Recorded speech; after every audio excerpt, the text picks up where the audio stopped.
So, another winner for, I now truly believe, the longest. No, it's 4 characters shorter than Dick's, because Peter made fun of my title the other day, so I went to check. Yeah, 4 characters shorter. Thank you. Okay, great. First, I want to thank the organizers, Mary-Louise and Bruce, for putting together such a wonderful workshop and inviting me to participate. I'm really grateful. Second, I'll introduce myself. My name is Stephanie Waterman. I'm a physical oceanographer from the University of British Columbia in Vancouver, Canada. The work I'm going to talk about today was co-led by a former PhD student of mine, Melanie, as well as a postdoc that was in our group several years ago, Hayley. And they really did the majority of the heavy lifting of the analysis that I'm going to show today. I guess because they're in the room, I should also acknowledge the contributions, the very valuable contributions of both Nicole and Mary-Louise. And they have taught Hayley, Melanie, and I most of what we know about double-diffusive convection. So that is my starting point. My title, my long but highly descriptive title, is What is the Role of Staircase and Staircase-like Structures in Setting Heat and Buoyancy Fluxes from the Atlantic Water Layer on a Pan-Arctic scale? And as you'll see, we won't quite get all the way to answering that question, but we'll get some of the way. And I'm looking forward maybe to some ideas about how to get a little further at the end. Okay, so big picture, what is this study about? In this study, we seek a better understanding of the relative contributions of different mixing processes in the Arctic Ocean to the upwards heat and buoyancy fluxes from this subsurface warm and salty Atlantic layer that you've heard about. And we're going to try to do this from observational data. In order to appreciate that motivation, there are a few things that you need to know. The first is that understanding Arctic Ocean mixing rates and mechanisms is very important. Ocean mixing, of course, is a key control for ocean physics, as many of you can imagine, but it's also very important for ocean chemistry and ocean biology. The vertical fluxes of heat and salt and momentum, but also of nutrients and dissolved gases, means that mixing can impact circulation, heat and freshwater distributions, marine ecosystems, and also the marine carbon cycle.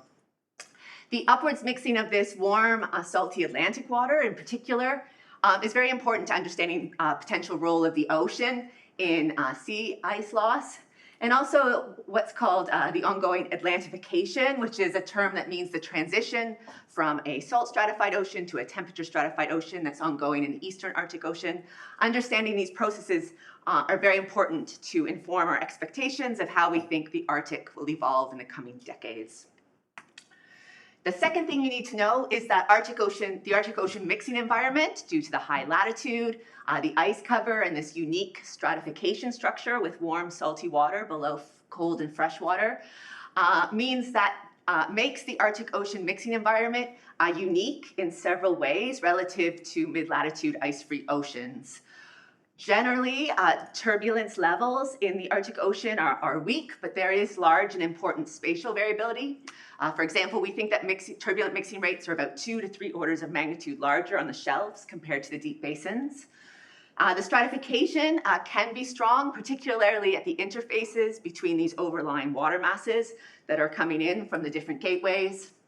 And as we've heard several times now, we have the potential for double diffusive convection in the upper thermocline of the Atlantic water layer, where both temperature and salt are increasing with depth.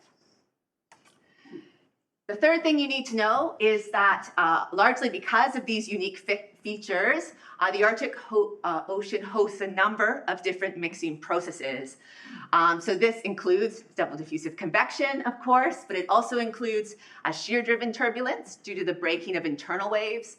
These internal waves can be driven by both the winds and the tides. And we also think that molecular diffusion can be important where and when the staircases are absent, and where turbulence is weak and/or stratification is strong. Finally, the last thing you need to know is that the quantification of mixing fluxes on a pan-Arctic scale really remains elusive. This is primarily a result of an extreme scarcity of direct measurements of turbulence and mixing in the ocean.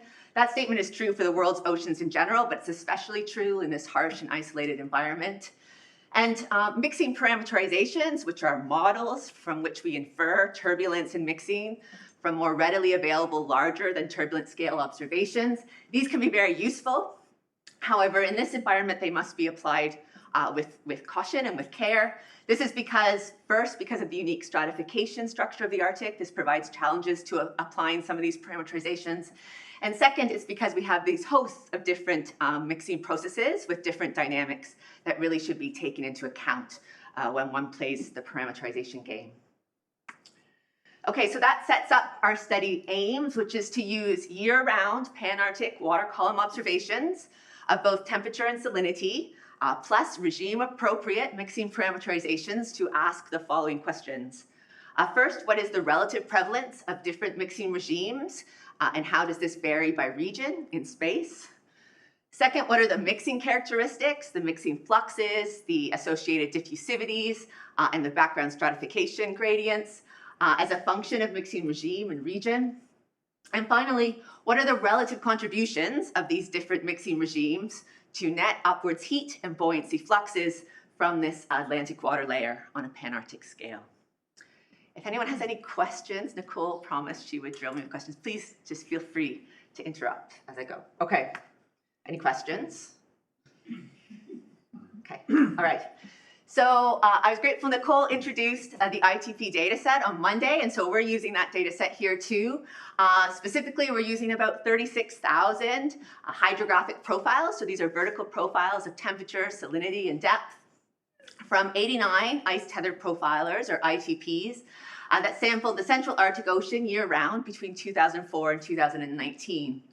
We were interested in being able to compare the environment of the central basins, where the ITPs primarily sample, to regions on the shelf and the shelf slope. So we augment this data set with about 3,000 hydrographic profiles. These have been collected by multiple ship-based programs in Canadian Arctic shelf and shelf slope waters between 2002 and 2014. This data isn't exclusive to summer months, but it's heavily biased towards summer months. I'd like to emphasize that all this data is freely available, and you can get it at those websites.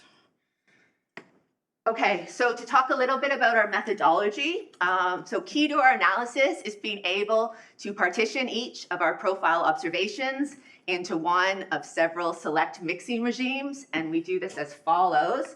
First, we look at this region of the water column in the upper, this is the upper Atlantic water thermocline. So here's the Atlantic water here, and this is sitting right above the Atlantic water temperature maximum, where we have this potential for double diffusive convection. And we look at this, in each profile, we look at this segment of the water column, and we ask, do we see staircase or staircase-like features? If the answer is yes, we then ask, do these staircases satisfy the staircase identification criteria that Nicole outlines in Shibley et al. 2017. So this requires the staircases to be quite regular and coherent over some threshold vertical interval. So if the answer to that question is yes, we label this profile as being belonging to the well-defined staircase regime. If the answer is no, if these staircases that we see do not satisfy these strict criteria, but do satisfy a set of more relaxed criteria, right? So the staircases are allowed to be a bit more eroded or disrupted or a bit more variable. Then we label the profile as belonging to what we're going to call a transitional regime. We don't really know what the transitional regime is. It might be eroded or disrupted staircases, or it might be remnants of turbulent overturns or waves. And so we're really not comfortable with making, or it might be a combination of both. So we're not comfortable about making that decision, and so it goes in the transitional bin. If there isn't any staircase or staircase-like features in the profile, we then proceed to apply what's known as the fine scale parameterization to the observation of the vertical strain in the water column. This is a parameterization that estimates the turbulence intensity or the turbulent dissipation due to internal waves. And we can think of this as a proxy for the energy that's available for internal wave mixing. We then use that estimate of turbulent intensity to compute a non-dimensional parameter. I call it the turbulent intensity parameter. It's also known as the buoyancy Reynolds number. And I think of this number as really a measure of the destabilizing effects of turbulence to the stabilizing effects of the stratification. And then we use this measure of REB to classify the no staircase mixing regimes following the classification of Bouffard and Bobin, 2013. If the buoyancy Reynolds number is less than 1, we label the mixing profile as molecular. If it's between 1 and 10, we label it as internal wave driven, but in a buoyancy controlled regime. And this means that the stratification is sufficiently weak, the turbulence is sufficiently weak or the stratification is sufficiently strong that we expect the turbulence to be able to overturn that water column, but at a reduced efficiency. And finally, if REB is greater than 10, we happily label it in the fully turbulent internal wave driven regime. Are there any questions about that? Yes? I mean, you're at high latitude, so does the fine scale parameterization apply? You don't really have propagating channel waves. That's a good question. So the answer is we do have internal waves in the Arctic Ocean basin. We're at a high latitude, which means the internal tide is not propagating. We can have lots of wind-driven internal waves in the upper ocean. And then there is this idea that, we can maybe have some nonlinear internal waves associated with stationary tidal generation. I agree that the fine scale parameterization might not be appropriate for that. We are focusing in the upper part of the water column. And there has been some work, and we can talk about it, that's looked at the validity of the fine scale parameterization in the Arctic. And I think this is justified if it's done carefully, but we can talk more about that. Yeah. Any other questions? Okay, so bidding all these profiles into these different regimes lets us talk about the relative prevalence of these different regimes and how they organize in time and space, and that's a key deliverable of this work. It's also important for us to be able to approximate what we think the mixing fluxes are, and we do this as follows. We approximate the flux as some parameterized estimate of diffusivity, or kappa, times a background gradient. And it's really the choice of how to parameterize kappa where these different labels of mixing regime come in. So in the well-defined staircase regime, if we're in the American-Asian basin, we use the Frothard's flux law of Kelly, 1990, to parameterize the turbulent heat flux and back out temperature diffusivity. On the other end of the spectrum, if we're in the internal wave-driven fully turbulent regime, we use something called the Osborn relation. So it defines the diffusivity as a function of the buoyancy Reynolds number, and we use a mixing efficiency of 0.2 for this regime. If we're in this internal wave-driven buoyancy-controlled regime, we use what's called the modified Osborn relation. Here, kappa is a different function of REB, and again, this reflects a slightly reduced efficiency in these conditions. And then if we're in the molecular regime, we just use the molecular diffusivities for heat and salt. In all of these cases, we compute a temperature diffusivity, and then we also compute a density diffusivity. In the case of the well-defined staircase regime and the molecular regime, this involves using the density ratio to do so. And in the case of the internal wave-driven regime, we just assume that the diffusivity of density equals the diffusivity of temperature. Questions? Yes? So does that mean that at the interface between the steps, then the diffusivity is 0 because of gradient? My understanding of it. So this, okay, and I'm going to defer to Nicole if I explain this incorrectly, but this Frothard's flux law is more like a bulk measure of the heat flux, not at the step level, but over a series of steps. And so we're not resolving the heat flux between the steps and the homogenized regions. It's more a bulk measure. Is that fair? Nicole? Yeah, I think that one you're using is for the, like some effective diffusivity. It's an effective diffusivity. It's a function of the large scale temperature gradient, the delta T of the steps, but it's, again, representing more a bulk vertical heat flux. Yeah? Okay, good. Any other questions? Yeah? Does the diffusivity ratio come into that, or does it come into that implicitly through, let's say, delta T? Does it not come in at all? I don't know. Oh, when did it? Okay. I can't. I should have made it bigger. Yeah. So it's in the exponential. Diffusivity ratio. The gradient ratio is here. Yeah, but the diffusivity ratio between the heat and salt. That comes in when I calculate the diffusivity of density.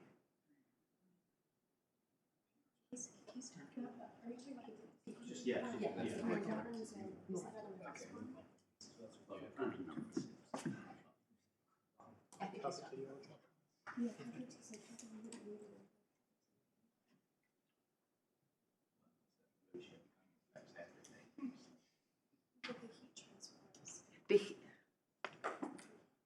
Maybe we'll talk about it after. Yeah, okay, awesome, okay. Okay, and then we have this transitional regime, and as I mentioned, we're really not sure what process or combination of processes is going on here, so we leave these fluxes uncharacterized for now. Okay, so the result of these calculations is that we get approximately 20,000 estimates of both heat and buoyancy flux, and each of those estimates are tagged by which regime we think we're in. I'll point out that this near 20,000 means that about 17,000 profiles were not characterized, and that's either because they were in this transitional regime, or they might have been in the no staircase regime and failed a set of quality control criteria that we have for applying the fine scale parameterization. Okay. Okay, so there's three key results that I want to communicate today, and they are as follows. First, there are important regional differences in mixing regime prevalence. Second, that these differences underpin important regional differences in heat and buoyancy fluxes from the Atlantic water layer. And the third point is that gaps in our understanding of how to parameterize mixing fluxes in some of these regimes are a key limitation to obtaining a full picture of the heat and buoyancy flux from the Atlantic layer. So I'm going to go through each of those in turn. So starting first with these regional differences in mixing regime prevalence. Here I show three maps of the relative frequency in which we observe the well-defined staircase, the transitional, and the no staircase regime, sort of gridded in space. And already we see some large-scale patterns that are consistent, I think, with our expectations. We see a high prevalence of well-defined staircases in the Makarov Basin and in the Eastern Canada Basin here. And in contrast, we see that staircases are rarely observed in the Canadian Arctic Archipelago, or CAA, on the shelf slope of the Canada Basin here, and also downstream of Fram Strait. Interestingly, we see the transitional regime lighting up in the Western Canada Basin in this categorization. If we look in a bit more detail at the spatial distribution of our no staircase mixing regimes, I'm doing this here by visualizing the grid average buoyancy Reynolds number or turbulent intensity parameter that's averaged with all observations in that grid cell that do not have staircases in the profile. And again, here we see some large-scale patterns that are consistent with expectations. We see that molecular mixing or buoyancy Reynolds numbers around 1 are typical in the deep basins. And in contrast, we see that fully turbulent internal wave-driven mixing or high buoyancy Reynolds numbers are characteristic in the CAA. Interestingly, I'm interested in this buoyancy-controlled internal wave-driven mixing regime, and that seems to be important typically on the shelf slope region and again downstream of Fram Strait. So given the time-space coverage of our data, we feel comfortable making a quantitative description of regime prevalence on a regional level. So that's what I'm doing here. I'm looking at the relative proportion of our 5 different mixing regimes, as well as our unclassifiable regime in each of 3 regions, the American-Asian Basin here on the left, okay, the Eurasian Basin in the middle, and the CAA plus slope on the right. And you can see where these regions correspond to in the map up here. Okay, to make a few comments, the first thing I would like to say is that all mixing regimes are observed in all regions. The second thing I want to say is that there are important regional differences in the mixing regime portfolio. So for example, in the American-Asian Basin, we see that the portfolio is really dominated by both the well-defined staircase and transitional regimes, as we might expect. These 2 regimes account for 91% of the total observations in this region. In contrast, if you look over at the CAA and the slope, we see a much more diversified portfolio, but this region is dominated by internal wave-driven mixing, which accounts for 54% of the observations. The Eurasian Basin is an interesting mix where both staircases and internal wave-driven mixing seem to be important based on this categorization. Okay, so the second conclusion is that it's really these regional differences in mixing regime prevalence that set regional differences in net fluxes. And to get at this, here I'm showing a lot of data that are characterizing, it's a statistical characterization of the heat of the fluxes on the left, the implied diffusivities in the middle, and the background gradients on the right. And these are all partitioned both as a function of regime based on the color and of region in the 3 columns along the X. Okay, and there's lots to say about this, but I'm only going to say a couple things. I'm going to first point out that heat and buoyancy fluxes and their associated diffusivities, they vary significantly, typically by an order of magnitude or more, across the different regimes. And comparatively, regime-specific diffusivities vary little across the regions. And so this implies, first, that certain regimes are going to have a disproportionate contribution to these mixing fluxes. The fully turbulent regime is going to be an order of magnitude more effective at mixing heat and buoyancy than the buoyancy-controlled regime, and 3 orders of magnitude more effective than the molecular regime. And it also implies that it's really regional differences in the mixing regime prevalence, how often I get these regimes, that are going to dominate in setting regional differences in the flux contributions. The other thing I'll point out that's sort of relevant to this group is I found it very interesting that the mean and the median fluxes and their associated diffusivities for the well-defined staircase and the buoyancy-controlled regime in the American-Asian basin, this is the only basin in which we characterize the staircase fluxes. These tend to be of similar order of magnitudes, particularly for the heat, and they're a little more distinct for the case of buoyancy. I think this is interesting. It implies that the 2 regimes are kind of poised to make a similar contribution to the net heat flux. But this is not the case for buoyancy, because of course the buoyancy flux in the staircase regime is anti-diffusive in nature, or in a sense to flux density up gradient and re-stratify the water column. And in that way, it makes a very unique contribution compared to these other mixing regimes, which are down gradient and act to destabilize the water column.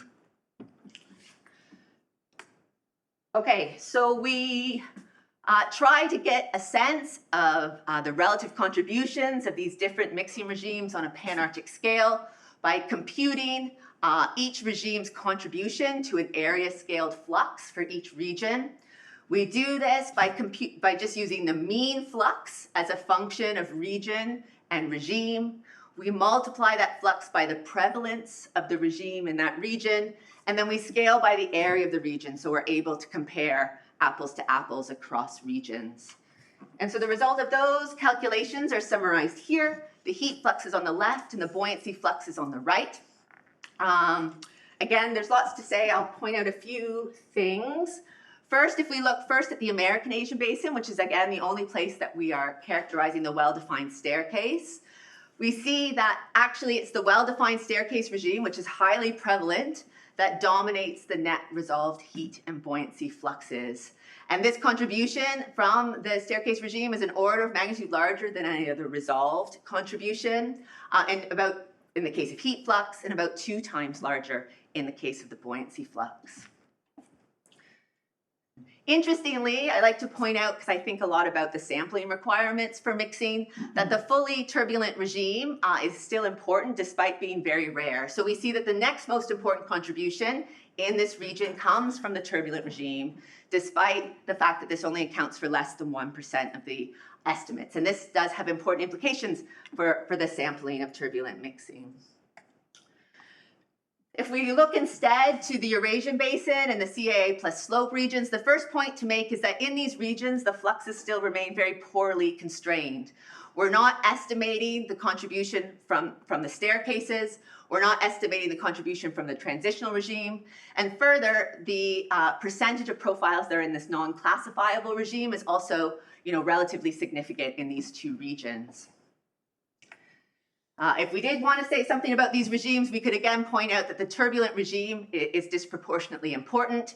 In the case of the Eurasian basin, it accounts for 65% of the resolved heat flux and 76% of the resolved buoyancy flux, despite accounting for only about 7% of the estimates. Okay, the final result that I want you to take home is really the importance of these missing contributions. Okay, so as I mentioned, there are lots of regimes we're not resolving. All right, the transitional regime is omitted everywhere in these estimates, and that accounts for 46% of all our observations. And again, in the Eurasian Basin and the CA plus slope, we're missing both the staircase and transitional regime estimates. And I'd like to point out that these missing contributions are especially significant for understanding of the buoyancy flux. Because remember, the staircase regime is having this counteracting effect on stratification to the internal wave-driven regimes. And I would argue that this transitional regime, I don't even think we know or can constrain the sign of the density flux for this regime, and yet that will be very important in kind of setting the net buoyancy fluxes for this region as a whole. Okay, so to summarize, I argue that there's really an important need to better understand the space-time distribution of the different mixing processes in the Arctic Ocean, as well as their different contributions to net heat and buoyancy fluxes. In this study, we have characterized the prevalence of select mixing regimes in the Atlantic water thermocline on a pan-Arctic scale. And we've also provided some statistical distribution of region and regime-specific estimates of mixing characteristics. And we've tried crudely to estimate the relative contributions of select mixing regimes to net upwards heat and buoyancy fluxes. All right. We find that there are important regional differences in the mixing regime prevalence, that these differences underpin important regional differences in the net heat and buoyancy fluxes. And third, that these gaps in our understanding of how to parameterize mixing in some of these regimes are really key to our full understanding. I think there's a lot of interesting implications from some of these results, and I'll just highlight a few of them. I would argue that given kind of the key control that mixing regime prevalence has on the expected heat and buoyancy fluxes, I think we need to do more work to better understand the space-time variability of these different mixing regimes. Here again, understanding how to compute the mixing fluxes in both the transitional regime and the well-defined staircase regime outside of the American-Asian basin is really important, especially for our understanding of the buoyancy flux. I'll argue that turbulent fluxes are rare but very important, and so we need lots of measurements in order to characterize them robustly. I think these regional differences in mixing regimes are interesting because they may underpin or help explain why different regions may change in different ways with ongoing climate change. And so it's interesting to think perhaps the Eurasian Basin will evolve in a different way as we change the portfolio of mixing regimes than the shelf and the slope. We should consider the implications of typically failing to represent these multiple mixing regimes in ocean models. And then finally, I think it's really important to consider future changes in stratification alongside changes in turbulent energy when we think about the future Arctic Ocean mixing environment. Thank you.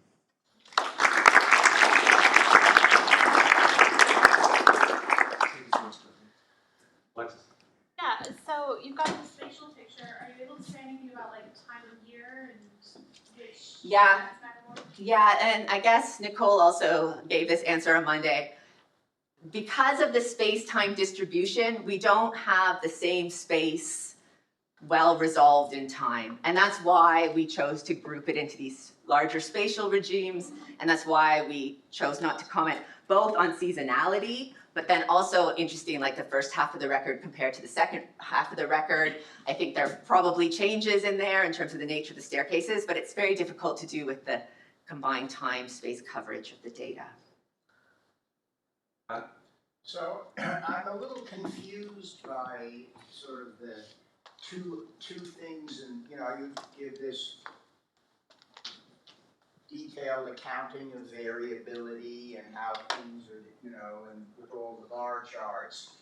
But at the beginning, you see, you define a staircase in an almost theoretically pristine and perfect form, and reject something else which has some bumps and wiggles along the way. Yeah. And I mean, why isn't that just as much as a staircase, but subjected to a more variable environment that induces, these, shall we say, imperfections in your view in its structure? And there are model problems that one can do that bring this out. In other words, you set up a vortex array, you put some noise on it, and you ought to see what it does to that nice perfect staircase that you might have thought. Yeah, so that work would be interesting. I guess I will say that my experience from looking at the transitional regime profiles is they're not always staircases that are non-perfect. Some of them are wiggly, so I'm not convinced maybe they're wiggles from other sources. So there is some uncertainty about whether it is a staircase or not. And then I guess the second comment is that what I really want to do is parameterize the mixing from that feature on a large scale with larger scale observations. And I think generally we feel that this 4/3 flux law is really only appropriate when the staircase is perfect. And so I agree that those transitional regimes are very important. It's just I don't know how to robustly or characterize the mixing for them. I would suggest your staircase detector needs improvement. Okay, I will take that suggestion. Thanks for your time, Stephanie. On the question of variability, I'd expect things like REB to vary in the vertical. So like in a wall mix layer, it might be quite high, Yes. lower the interface, and so on. Can you comment on how you average vertically? Are you averaging that over some distance? Yeah, so we do this in depth from the base of the mix layer to the top of the AW temperature maximum. The results that I'm showing here are only from this 128 meter segment above the AW temperature max. So we do have other estimates sometimes higher up in the water column. I wasn't characterizing those here. So it's when we do the fine scale parameterization, we need a 128 meter chunk of the water column. Do you average n squared and epsilon separately and then form REB from the average? Yeah, so when we do the background gradients for the mixing calculations, we average over like a clean segment of the thermocline for that background. And so we have sort of some criteria where we select variations on that thermocline and use that to calculate the background gradients. Does that help? And that can be different than the 128 chunk that we do the spectra on. Yeah. We're going to take one more question from Lee. So the estimates of the buoyancy flux that you got were quite large. They were ordered 10 to the minus 5 meters squared per second cubed. And so I don't think so, actually. so maybe That's integrated over the area. no, so it's a previous slide. Yeah, this one? That one. Yeah, let's get all this junk out. So on the bottom left. The buoyancy flux, yes, here. So There, yes, Yeah, this is put 10 to that- the negative 6, and this is 10 to the negative 4. Yeah. So to put that in perspective, if you have deep convection, getting buoyancy fluxes of 10 to the minus 6, that's like thousands of watts, or hundreds to 1,000 watts per meter squared of heat loss. So that when seeing values like that, No, that's it begs interesting. the Okay. question: what's the energy source that could supply Yeah. that, or is it telling you that you're using the fine scale parameterization Inappropriately. is Yeah, not appropriately. Yeah. Yeah, that's interesting. Yeah, okay, that's a really good point. Yeah, I'll go back and think about this. These estimates are from a very few, like because the turbulent regime is so rare, these come from a very few number of profiles, so we could totally go and look at those profiles and understand them a lot better. Yeah, thank you. Let's thank Stephanie again. Yeah, thank you.